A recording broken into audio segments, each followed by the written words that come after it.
Alright guys, so what are virtual machines and why virtual machines?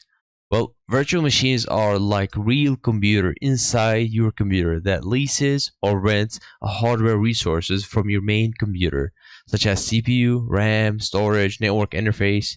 How do we achieve that? By having a hypervisor software installed on our machine, such as VirtualBox, VMware.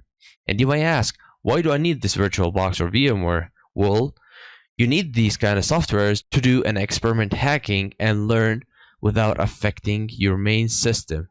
Okay. And if you want to try new attacks that you've learned, like trying to attack Windows 7, Windows 10, or hack into a website in your environment. So another benefit of using virtual machines, if you mess things up in your virtual machine, it's easy, just delete it and re-import a fresh one.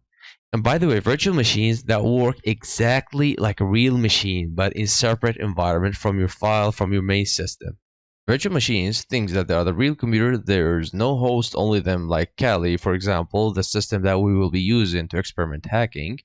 Kali thinks that he has real RAM, he has real CPU, he has real storage, he has a real network interface, he's connected directly to the network, to the router, but in reality, no, it's a virtualization, it's a virtual machine, it's not a real machine. So imagine that you have a house with an extra room and you want to rent this room. So you rented this room and your guest just got into his room and thinks now, this guest thinks that he owns the house.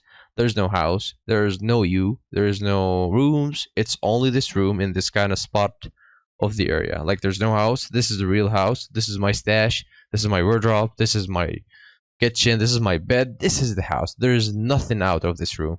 This is what virtual machines thinks when they be hosted. They're rude, right? Yeah, they're rude. Now, before installing VirtualBox, we need to enable the virtualization. If you are an OS X user, if you are an Apple user, you don't need to enable it. It comes enabled by default. If you're not an OS X user, follow with me. So to enter the BIOS menu while restarting the computer, press the BIOS button continuously to enter the BIOS settings. But before you do anything, you need to make sure whether the virtualization is enabled or disabled. To do that, go to the task manager and then go to performance and look in here. It says virtualization enabled. So if it was enabled for you, you don't need to enter the BIOS, you don't need to enter or do anything. If it was disabled, then you need to enter the BIOS and modify the virtualization settings. To do that, go to Google and let's look for HP virtualization technology enable.